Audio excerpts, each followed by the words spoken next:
Friends, welcome back to my YouTube channel Nandana Loka Bengaluru. ನಾನು ನಿಮ್ಮ ಶಿಲ್ಪ. ಎಲ್ಲಿದ್ದೀನಿ ಅಂತಂದರೆ, ಆನೇಕಲ್ ಕರ್ಗ, ಹಸಿ ಕರ್ಗ ಮುಗೀತು. ನೆಕ್ಸ್ಟ್ ಡೇ ಕೋಟೆ ಜಗಳ. ನಿಮಗೆ ಗೊತ್ತಿದೆ ಕೋಟೆ ಜಗಳ ಏನಕ್ಕೆ ಮಾಡ್ತಾರೆ ಅಂತ ದೇವಸ್ಥಾನದವ್ರನ್ನೇ ಕೇಳಿ ತಿಳ್ಕೊಳ್ಳೋಣ. ಆ ಪದ್ಧತಿ ಏನು, ಆಚಾರ ಏನು, ಎಷ್ಟು ವರ್ಷದಿಂದ ಮಾಡ್ಕೊಂಡು ಬರ್ತಿದ್ದಾರೆ. ಕರಗ ಯಾವತ್ತು ಸ್ಟಾರ್ಟ್ ಮಾಡ್ಕೊಂಡು ಬಂದಿದ್ದಾರೋ ಅಲ್ಲಿಂದನೂ ಈ ಕೋಟೆ ಜಗಳನೂ ಮಾಡ್ಕೊಂಡು ಬರ್ತಾಯಿದ್ದಾರೆ. ಪೊರ್ಕೆ ಮರದಲ್ಲಿ ಯಾಕೆ ಹೊಡಿತಾರೆ ಎಲ್ಲನೂ ದೇವಸ್ಥಾನದವ್ರನ್ನೇ ಕೇಳಿ ತಿಳ್ಕೊಳ್ಳೋಣ. ಕೋಟೆ ಜಗಳ ವೀಡಿಯೋನ ನೀವು ನೋಡಬೇಕಂತಂದರೆ ವೀಡಿಯೋ ಸ್ಕಿಪ್ ಮಾಡದೆ ಕೊನೆ ತನಕ ನೋಡಿ. ನನ್ನ ಚಾನಲ್ಗೆ ಹೊಸಬ್ರಾದರೆ ದಯವಿಟ್ಟು ಸಬ್ಸ್ಕ್ರೈಬ್ ಮಾಡಿ, ಲೈಕು, ಶೇರು, ಕಮೆಂಟು ಮಾಡಿ ಅಂತ ಹೇಳ್ತಾ ವಿಡಿಯೋ ಸ್ಟಾರ್ಟ್ ಮಾಡೋಣ. ಈಗ ಫ್ರೆಂಡ್ಸ್, ಇನ್ನೊಂದು ನಿಮಗೆ ಒಂದು ರಿಕ್ವೆಸ್ಟು ಏನಂತ ಹೇಳಿದ್ರೆ, ನಾನು ನಿನ್ನೆ ಅಷ್ಟೇ ಹಸಿ ಕರಗದ್ದು ವಿಡಿಯೋ ಅಪ್ಲೋಡ್ ಮಾಡಿದ್ದೀನಿ. ಆ ವಿಡಿಯೋನಲ್ಲಿ ಸ್ಟಾರ್ಟಿಂಗ್ ನಾನು ಅಪ್ಲೋಡ್ ಮಾಡಿದಾಗ ನನ್ನ ವಾಯ್ಸು ಕನ್ನಡದಲ್ಲೇ ಬರ್ತಿತ್ತು. ಅದು AI ಪ್ರಾಬ್ಲಮ್ಮು ನನಗೆ ಗೊತ್ತಿಲ್ಲ, ಹೊಸ ಅಪ್ಡೇಟು. ನನ್ನ ವಾಯ್ಸು ಬೇರೆ ಬೇರೆ ಭಾಷೆಯಲ್ಲಿ ಬರ್ತಾಯಿತ್ತು. ನನಗೂ ಅದು ಫಸ್ಟ್ ಗೊತ್ತಾಗಲಿಲ್ಲ. ಆಮೇಲೆ ನೋಡಿಕೊಂಡೆ, ಸ್ವಲ್ಪ ಡಿಲೇ ಆಯಿತು. ಅದನ್ನು ಸೆಟ್ಟಿಂಗ್ಸ್ ಮಾಡಿ ನಾನು ಚೇಂಜ್ ಮಾಡೋದಕ್ಕೆ. ಸೊ ಅದರಿಂದ ನಿಮ್ಗೇನಾದರೂ ಬೇಜಾರಾಗಿದ್ದರೆ ದಯವಿಟ್ಟು ಕ್ಷಮೆ ಇರಲಿ ಅಂತ ಕೇಳ್ಕೊತೀನಿ. ಇನ್ನೂ ಯಾರೆಲ್ಲ ನೋಡಿಲ್ಲ ಹಸಿ ಕರಗದ ವಿಡಿಯೋ ನೋಡಿ, ಮತ್ತು ಒಣಕರಗದ ವಿಡಿಯೋನೂ ಮಾಡಿ ಅಪ್ಲೋಡ್ ಮಾಡ್ತೀನಿ. ಒನ್ಸ್ ಅಗೈನ್ ನನ್ನ ಕಡೆಯಿಂದ ಏನಾದರೂ ಆ್ಯಕ್ಚುಲಿ ನಾನು ತಪ್ಪಾಗಿಲ್ಲ, ನನ್ನ ಕಡೆಯಿಂದ ನಿಮ್ಗೇನಾದರೂ ಅನಿಸಿದರೆ ದಯವಿಟ್ಟು ಕ್ಷಮಿಸಿ ಅಂತ ಕೇಳ್ತೀನಿ. ಫ್ರೆಂಡ್ಸ್, ಕೋಟೆ ಜಗಳ ಏನಕ್ಕೆ ಮಾಡ್ತಾರೆ ಇದ್ರ ಬಗ್ಗೆ ನಂಗೆ ಯಾರಿಗೂ ಮಾಹಿತಿ ಇಲ್ಲ ಅನಿಸುತ್ತೆ. ಅದಕ್ಕೋಸ್ಕರನ ತಿಳ್ಕೊಳ್ಳೋಣ ಅಂತಲೇ ದೇವಸ್ಥಾನದವ್ರನ್ನೇ ಕೇಳೋಣ, ಏನಕ್ಕೆ ಈ ಕೋಟೆ ಜಗಳ ಮಾಡ್ತಾರೆ, ಏನು ಈ ಪದ್ಧತಿ, ಆಚಾರ ವಿಚಾರ ಅಂತ ಅವ್ರನ್ನೇ ಕೇಳಿ ತಿಳ್ಕೊಳ್ಳೋಣ. ಇದು ದ್ರೌಪದಮ್ಮ ದೇವಿ ಕರಗ ಮಹೋತ್ಸವದ ಭಾಗವಾಗಿ ಮೊದಲನೇ ಧ್ವಜಾರೋಹಣ ಇರುತ್ತೆ. ಧ್ವಜಾರೋಹಣ ಆದಮೇಲೆ ನಾವು ದೀಪಗಳ ಆರತಿ ಇರುತ್ತೆ. ಅದಾದಮೇಲೆ ಪಾಂಡವರ ವನವಾಸ ಇರುತ್ತೆ, ದೇವರ ಉತ್ಸವ ಇರುತ್ತೆ. ಮತ್ತು 1ನೇ ತಾರೀಕು ಕರಗ, ಹಸಿ ಕರಗ ಆಗಿರುತ್ತೆ. ಮತ್ತು 2ನೇ ತಾರೀಕು ರಥೋತ್ಸವ, ರಥೋತ್ಸವ ಇರುತ್ತೆ. ಇದು 3ನೇ ದಿವಸ ಇದರ ಭಾಗವಾಗಿ ಇಲ್ಲಿ ಕೋಟೆ ಜಗಳ ಅಂತ ಮಾಡ್ತಾಯಿದ್ವಿ. ಕೋಟೆ ಜಗಳ ಅಂದರೆ ಇದು ಏನು ಮಹಾಭಾರತ ಯುದ್ಧ ನಡೀತು. ಯುದ್ಧ ನಡೆದಂಥ ಸಂದರ್ಭದಲ್ಲಿ ಅಭಿಮನ್ಯು ಚಕ್ರವ್ಯೂಹ ಬೇಯಿಸ್ತಾ ಇರ್ತಾರೆ. ಬೇಯಿಸುವಂಥ ಸಂದರ್ಭದಲ್ಲಿ ಅಭಿಮನ್ಯು ಹತಾತ್ರಾಗಿ ಮರಣ ಹೊಂದುತ್ತಾರೆ. ಆಗ ಈ ದ್ರೌಪದಮ್ಮ ದೇವಿ, ಕಾಳಿಕಾದೇವಿ ರುದ್ರಾವತಾರವಾಗಿ ತಾಳಿ ಸಾವಿರಾರು ಜನ, ಲಕ್ಷಾಂತರ ಜನ ಸಂಹಾರ ಮಾಡಿ ಆ ಯುದ್ಧ ಕೊನೆಗಾಣಿಸಿರ್ತಾರೆ. ಅದರ ಭಾಗವಾಗಿ ನಾವು ಈ ಕೋಟೆ ಜಗಳ ಅಂದ್ಬಿಟ್ಟು ಆಚರಣೆ ಮಾಡ್ತಾ ಇರ್ತೀವಿ. ಪೊರಕೆ ಮರ ಅಂತ ಹೊಡೆಯೋದಂದರೆ ಕಾಳಿಕಾದೇವಿ ಮೈ ಮೇಲೆ ಬಂದಿರತಕ್ಕಂಥ ಸಂದರ್ಭದಲ್ಲಿ ಆಯಮ್ಮ ರುದ್ರಾವತಾರ ತಾಳಿ ಆಗ ಹೊಡೆದಾಗ ಆ ಏನು ಮನುಷ್ಯನಲ್ಲಿ ಏನಾದರೂ ಕೆಟ್ಟ ಭಾವನೆ, ಕೆಟ್ಟ ಚಿತ್ತ, ಗಾಳಿ ಏನಂತ ಇದ್ದರೆ ಅದೆಲ್ಲ ದುಷ್ಟಶಕ್ತಿಗಳೆಲ್ಲ ಸಂಹಾರ ಆಗಿ ಆಗಲಿ ಅಂತ ಹೇಳಿಬಿಟ್ಟು ಆ ರುದ್ರಾವತಾರ ತಾಳಿ ಆಯಮ್ಮ ಮಾಡಿದ್ರಿಂದ ಅದು ಪ್ರತೀತವಾಗಿ ಈ ಕೋಟೆ ಜಗಳ ಅಂತ ಅನ್ನಿಸ್ತಾ ಇದ್ವಿ. ಅದರಿಂದ ಸಾವಿರಾರು ಲಕ್ಷಾಂತರ ಜನಗಳಿಗೆ ಒಳ್ಳೆಯದಾಗಿದೆ. ಅಲ್ಲಿ ಕಾವಲುಕಾಯಿ ಅಂತ ನಮ್ಮ ಇವರು ಕೃಷ್ಣ ಇರ್ತಾರಲ್ಲ, ವೇಷಧಾರಿಯಾಗಿ ಇರ್ತಾರೆ ಅವರು ಕೋಟೆ ಕಾಯುವಂಥ ಇದರಲ್ಲಿ ಕೃಷ್ಣ ಅವತಾರವನ್ನಾಗಿ ಭಾಗವಾಗಿ ಅದನ್ನ ಮಾಡ್ತಾ ಇರ್ತೀವಿ. ಕೋಟೆ ಜಗಳ ಅಂದರೆ ಏನು, ಏನಕ್ಕೆ ಆಚರಣೆ ಮಾಡ್ತಾರೆ, ಅದ್ರ ಬಗ್ಗೆ ದೇವಸ್ಥಾನದವ್ರ ಕಡೆಯಿಂದನೇ ಮಾಹಿತಿ ತಿಳ್ಕೊಂಡಿದ್ದಾಯಿತು. ಈಗ ಪೊರ್ಕೆ ಮರದಲ್ಲಿ ಒಡಿಸ್ಕೊಳ್ಳೋಕ್ಕೆ ಎಷ್ಟು ಜನ ಕಾತ್ರದಿಂದ ಕಾಯ್ತಾವ್ರೆ. ಒಂದು ಸರಿ ನೋಡಿ ಎಷ್ಟು ಜನ ಬಂದಿದ್ದಾರೆ ಅಂತ. ಇನ್ನೇನು ಸ್ಟಾರ್ಟ್ ಆಗುತ್ತೆ. ಫುಲ್ ಎಕ್ಸೈಟಲ್ಲಿದ್ದೀನಿ ನಾನಂತೂ. ಎಕ್ಸೈಟ್ಮೆಂಟು ಯಾವ ಥರ ಹೊಡಿತಾರೆ ಅಂತ ಇದುವರೆಗೂ ನೋಡಿಲ್ಲ ನಾನು, ವಿಡಿಯೋನಲ್ಲಿ ನೋಡಿರೋದಷ್ಟೇ.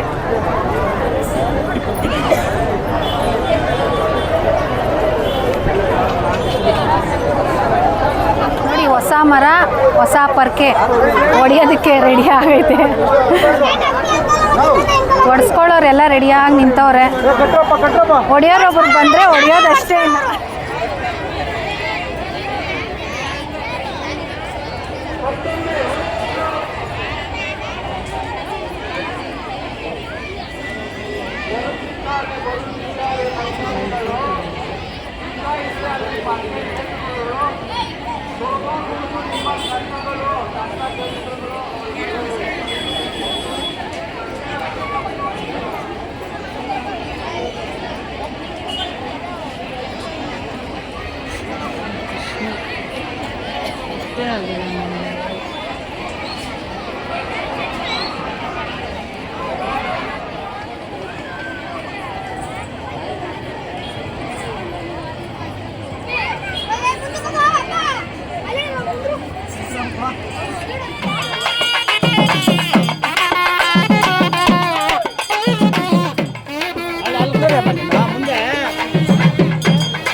ದ್ರೌಪದಿ ದೇವಿಯು ಕಾಳಿ ರೂಪ ತಾಳಿ ಯುದ್ಧ ಮಾಡಬೇಕಾದ್ರೆ ಬಳಸಿದ್ದೇ ಪೊರ್ಕೆ ಮರ.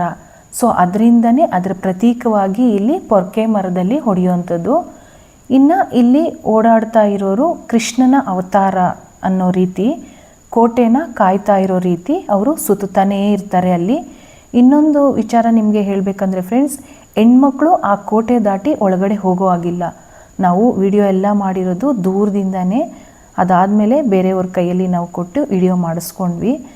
ನೆಕ್ಸ್ಟು ಇದಾದಮೇಲೆ ಮೈ ಮೇಲೆ ಬರೋದು ಅಂತಂದರೆ, ಕುರಿನ ಬಲಿ ಕೊಟ್ಟು ಕುರಿ ದೊಮ್ಮೆನ ಬಾಯಲ್ಲಿ ಕಚ್ಕೊಳ್ತಾರೆ. ಆ ಬಾಯಲ್ಲಿ ಕಚ್ಕೊಂಡಾಗ ಅವ್ರಿಗೆ ದೇವರು ಮೈ ಮೇಲೆ ಬರುತ್ತೆ. ಆ ಮೈ ಮೇಲೆ ಬಂದಾಗ ಹೊಡಿತಾರಲ್ಲ ಫೋರ್ಸು, ಅಬ್ಬಾ ಭಯಂಕರ. ನೋಡಿ ನೀವೇ ಒಂದು ಸರಿ ಹೆಂಗೆ ಹೊಡಿತಿದ್ದಾರೆ ಅಂತ. ಆ ಒದೆ ತಿನ್ನೋದಕ್ಕೆ ಎಷ್ಟು ಭಯ ಆಗುತ್ತೆ ಗೊತ್ತಾ. ಮೊದಲಿಗೆ ನಾವು ಓಡಿಸ್ಕೊಂಡಾಗ ನಿಧಾನಕ್ಕೆ ಹೊಡಿತಿದ್ರು, ನಂತರದಲ್ಲಿ ಓಡಿಸ್ಕೊಂಡವ್ರಿಗೆ ಸಖತ್ತು ಏಟು ಬಿದ್ದಿದೆ ಅಂತಲೇ ಹೇಳ್ಬೋದು. ಅಷ್ಟು ಜೋರಾಗಿ ಹೊಡಿತಾಯಿದ್ರು, ರಪ ರಪ ರಪ ರಪ ಅಂತ.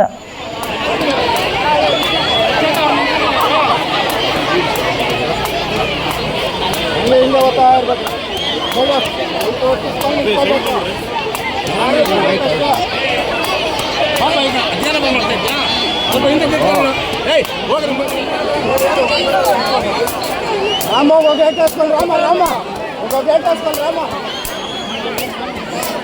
ಹೆಂಗ ಮಾಡ್ಕೊಳ್ಳೋದ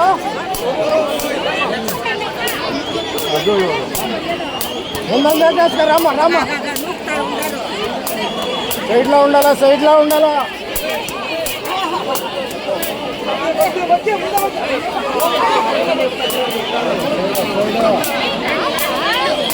ಹೊಡ್ಸ್ಕೊಂಡವ್ರು ಹೋಗ್ತಾ ಇರ್ರಿ.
ಪೊರ್ಕೆ ಮರದಲ್ಲಿ ಒಡೆದಿದ್ದಾದಮೇಲೆ ಆ ಪೊರ್ಕೆ ಕಡ್ಡಿಗಳನ್ನು ಜನಗಳಿಗೇನೆ ಕೊಡ್ತಿದ್ರು.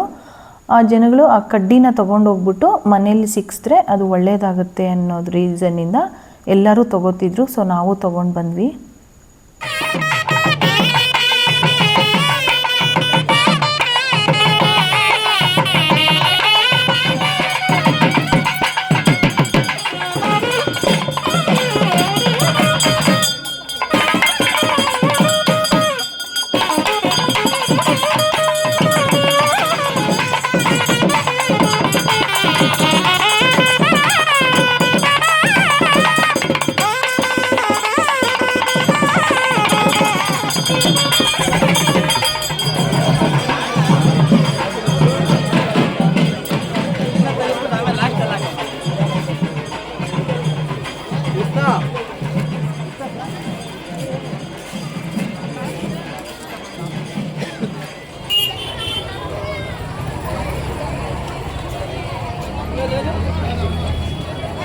ನಮ್ಮ ಆನೇಕಲ್ಲಿನ ಪ್ರಸಿದ್ಧ ಕರಗ ಮಹೋತ್ಸವ ಬಹಳ ವಿಜೃಂಭಣೆಯಿಂದ ನಡೆಯುತ್ತದೆ.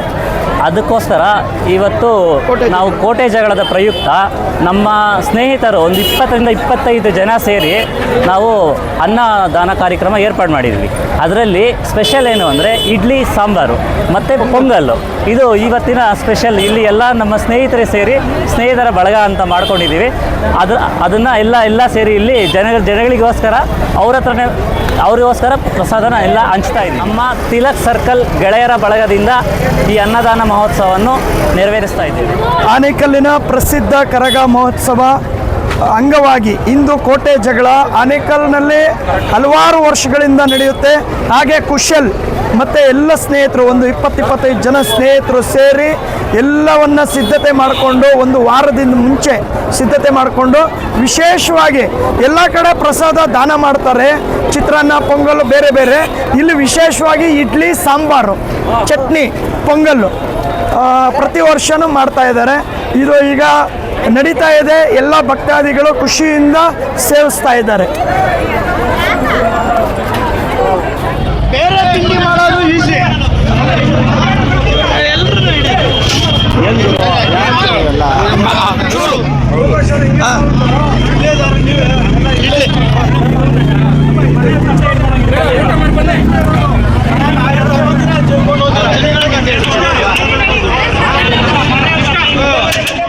ಫ್ರೆಂಡ್ಸ್, ನೋಡಿದ್ರಲ್ಲ ಕೋಟೆ ಜಗಳ ವಿಡಿಯೋ ಹೇಗೆ ಅನ್ನಿಸ್ತು ಅಂತ ನನಗೆ ಕಮೆಂಟ್ನಲ್ಲಿ ತಿಳಿಸಿ.